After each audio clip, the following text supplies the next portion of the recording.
E aí, pessoal, sejam bem-vindos a mais uma aula do curso de Lógica de Programação usando Visual G, certo? Meu nome é Eduardo e o que vamos tratar hoje vai ser sobre operadores e conectores, certo? É isso o nosso conteúdo da aula 4, tá? Onde a gente vai estar mostrando os principais operadores, tanto aritmético quanto lógico, e os seus conectores, tá? Como os tópicos de conteúdo de hoje, eu vou estar mostrando aqui teve um pequeno erro, né? Já está 02. Mas enfim, esse daqui vai ser o nosso roteiro, tá? Nesse primeiro momento, a gente vai ter a parte dos operadores, onde a gente vai ver os operadores matemáticos, certo? E logo após vai ver os lógicos, tá? Como segundo momento, a gente vai ver os conectores lógicos, que eu não coloquei aqui embaixo, mas são aqueles que é ou e, tá? Para saber qual a diferença deles e quando usar, tá bom? Operadores. Então, beleza. Aqui a gente vai ter o primeiro contato, né, com os operadores matemáticos, certo? Aqui ele é bem intuitivo, tá? A gente vai ter nessa parte aqui os símbolos, a descrição dele, exemplos e algum comentário. Então, para quando a gente quiser fazer alguma soma dentro do nosso programa, a gente vai utilizar o símbolo que a gente conhece, né, de cruzinha, que vai representar a adição. Então, quando a gente quiser atribuir alguma variável lá, uma soma, tá? A gente queira um resultado de uma soma, basta a gente fazer assim, ó. Então, aqui a gente tem uma variável e ela recebe a soma de 10 mais 5. Total vai ter que dar 15. O comentário é: a variável A receberá o valor da expressão 10 mais 5. Como eu havia falado, certo? Quando a gente quiser realizar uma subtração, a gente vai utilizar o mesmo símbolo, certo? Do tracinho, que é o que representa a subtração, que a gente conhece. E que vai ocorrer o mesmo comportamento, tá? Quando a gente atribuir uma variável essa expressão aqui, 10 menos 5, ele vai dar o resultado de 5, tá? E a variável A vai receber essa expressão. Agora a gente já vai ter uma diferença. Quando a gente quiser multiplicar, a gente não vai ter um x, tá? Que é o que a gente conhece. No programa, e geralmente na parte mais computacional, o que representa a multiplicação é o asterisco. Então, quando a gente quiser multiplicar, a gente vai ter os dois números, né? E entre eles vai ter o asterisco. Então, 10 vezes 5. Então, a variável A vai receber, vai receber essa expressão aqui, tá? Ok. Já para divisão, como a gente não tem aquele símbolo da bolinha, o tracinho e uma bolinha, o que a gente vai ter? Uma barra. Essa barra vai representar a divisão, certo? Então a expressão será essa: 10 dividido por 5, que vai dar 2, tá?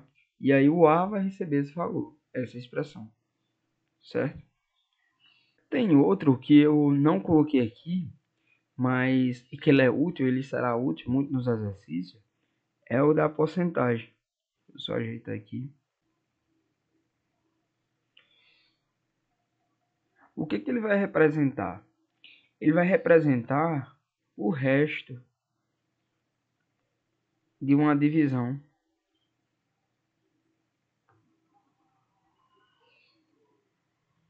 certo? E quando é que ela vai ser útil? Geralmente para a gente saber quando um valor, né? Um exemplo que vai ser clássico dos nossos exercícios é quando a gente quiser ter algum valor que ele queira saber se ele é ímpar ou é par, certo? Então vamos supor, pronto, a gente tem aqui, ó, a gente vai ter um valor 10, né?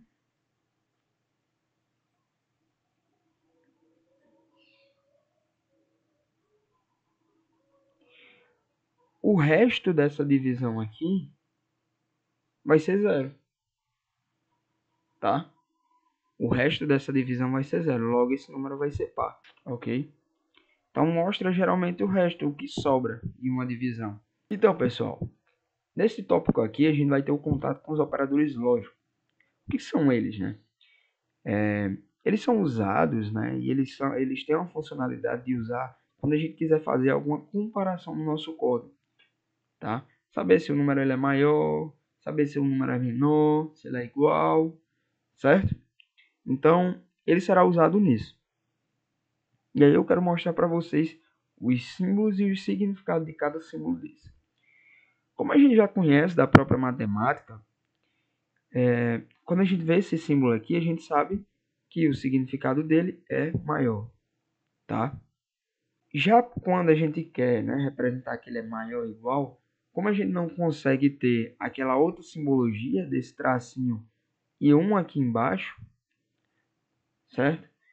A gente vai representar o maior ou igual com esse símbolo do maior seguido do símbolo do igual. Então, é assim que a gente vai representar, tá? Da mesma forma, como a gente conhece na matemática, quando a gente vê esse símbolo, ele é de menor. E para representar o menor igual, vai ser o símbolo de menor seguido do igual, tá? Para o igual, mantém. É o que a gente conhece. O igual, dois tracinhos em cima do outro. Acabou. É o que a gente conhece. O que vai ser diferente dos demais é quando a gente quiser representar o diferente, a simbologia do diferente. A gente não vai ter esses tracinhos e um corte, né, na diagonal. A gente vai ter, para representar o diferente, a gente vai ter o símbolo do menor seguido do símbolo do maior. Então é essa forma aqui a gente vai ter a simbologia do diferente. Nessa parte a gente vai entrar na parte de conectores lógicos, tá? Com os conectores lógicos, como eu vinha falando inicialmente, a gente tanto vai ter o i quanto o ou, tá? Então inicialmente a gente vai ter o conhecimento do i. Para que ele serve? Qual é a lógica dele, tá? Então vamos ver um pequeno conceito. O conector i serve para ligar duas ou mais comparações lógicas. Eu tenho aqui um exemplo aqui embaixo de uma comparação e outra, certo? E vamos levar em consideração que entre elas, a comparação que esteja acontecendo vai ser com i, certo? Então veja bem, eu vou ter essa primeira comparação, tá? Que ela é verdadeira, e eu vou conectar ela com i com a segunda comparação, que ela também é verdadeira.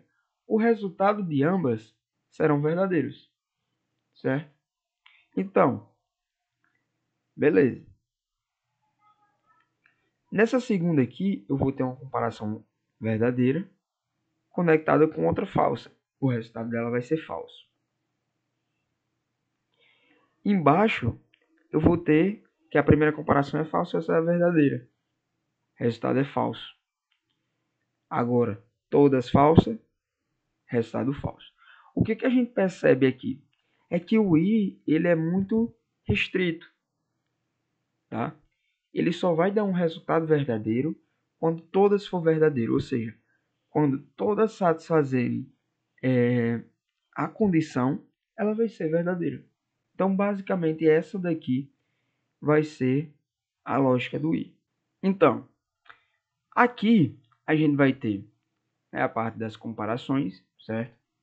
Uma comparação e a segunda comparação.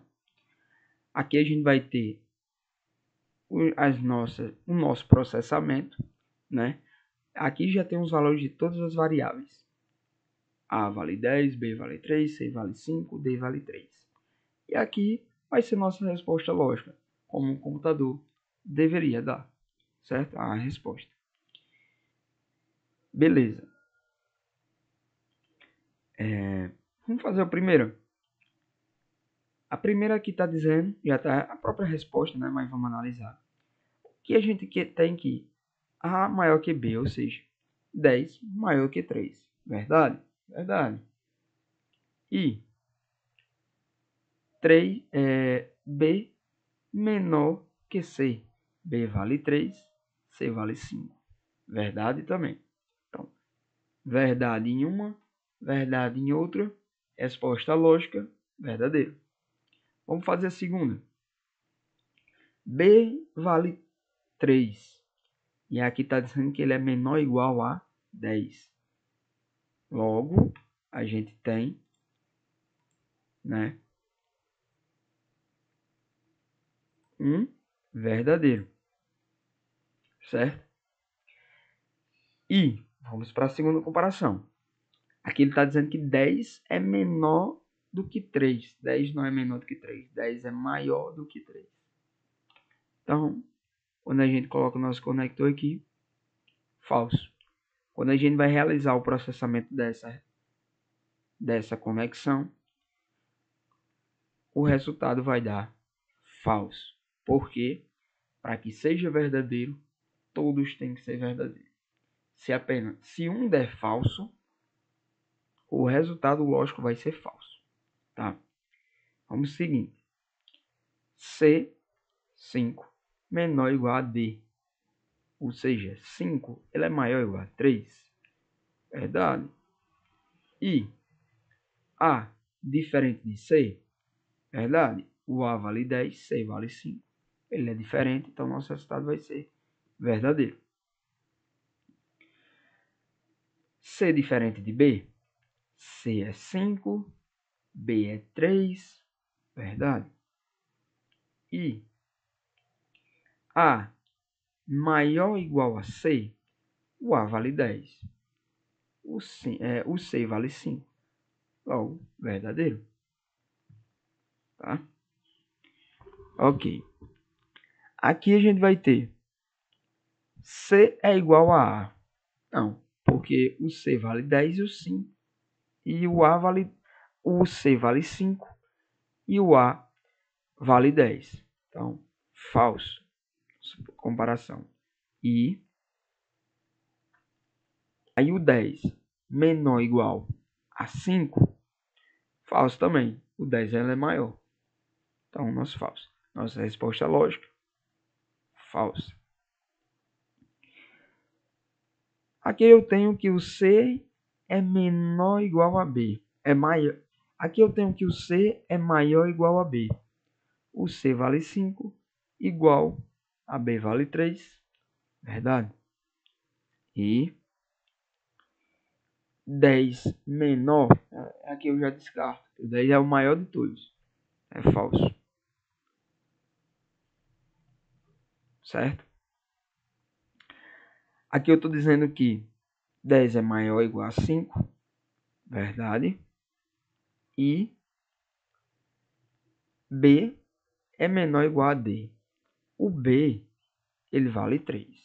O D, ele vale 3. Eles são igual. Logo, é verdadeiro. Né? Já que eu tenho maior igual ou igual. Nosso resultado lógico vai ser verdadeiro. Aqui eu tenho que o B é igual a D. B vale 3. D vale 3. Verdade? E A é diferente de B? É diferente. Porque um é 10 e o outro é 3. Nosso resultado lógico. Verdade. Por fim, a gente tem o quê? B maior que C. Não é. Porque o B é 3, o C é 5. É falso. E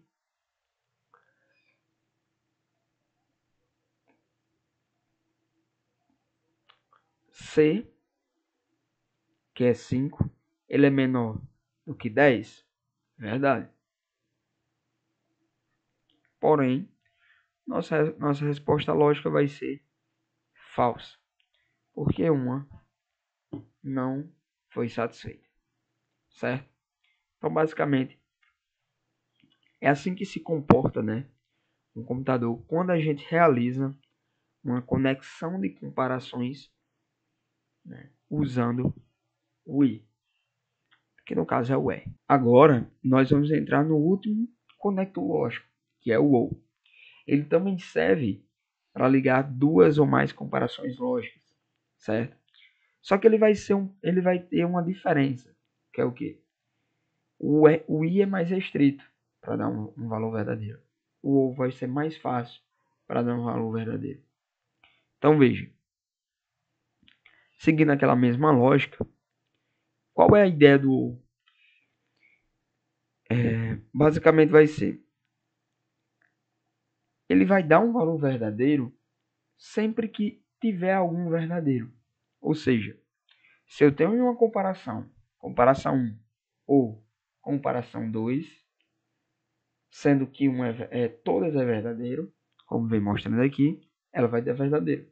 Nessa segunda, vocês podem ver o seguinte. Eu tenho um verdadeiro e um falso. Só de um ser verdadeiro, o resultado ali vai dar verdadeiro. Ele só será falso quando todos forem falsos.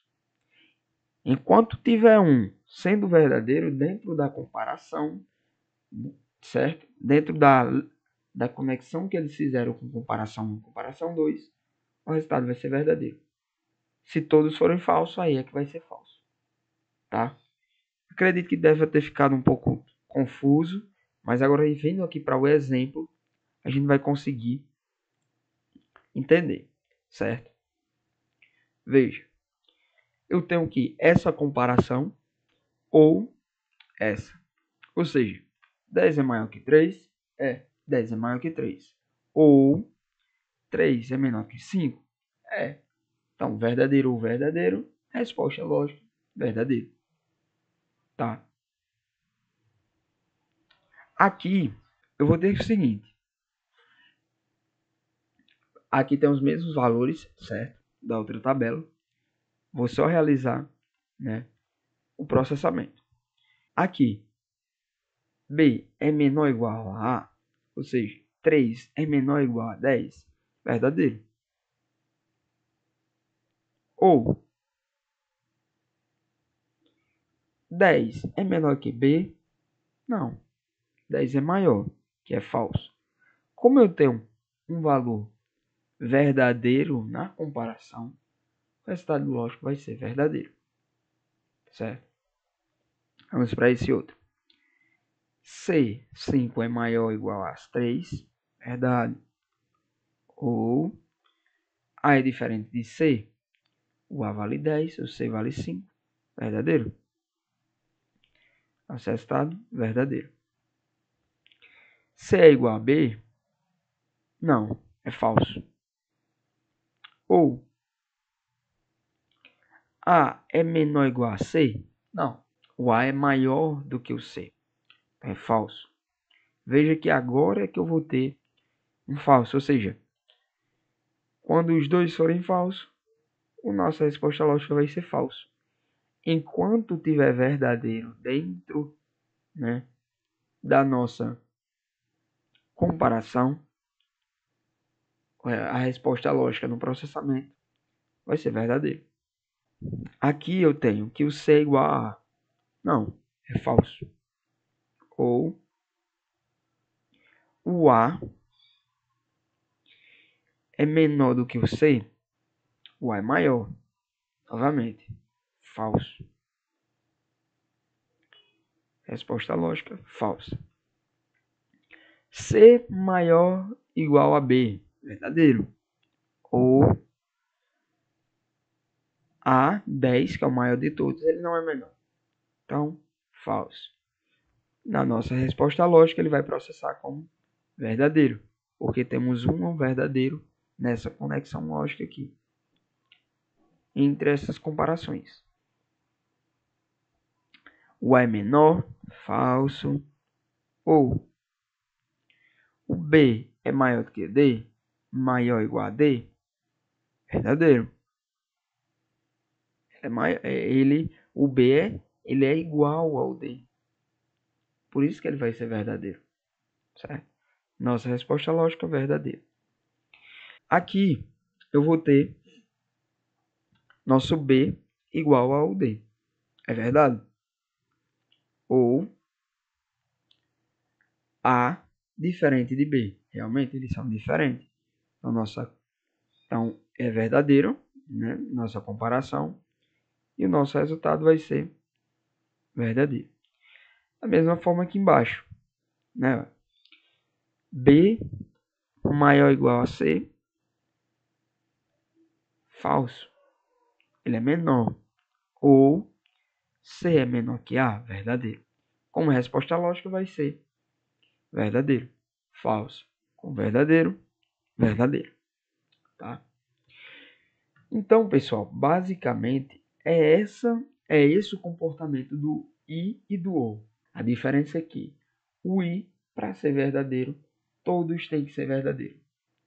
O OU, para dar verdadeiro, tem que conter pelo menos uma, para dar tudo verdadeiro.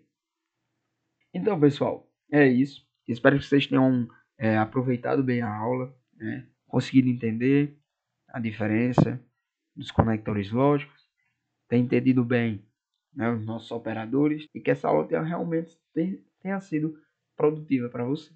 Próxima aula, nós vamos entrar em desvio condicional, certo? Onde a gente estará fazendo o computador tomar as decisões, certo? Então, até a próxima aula. Valeu!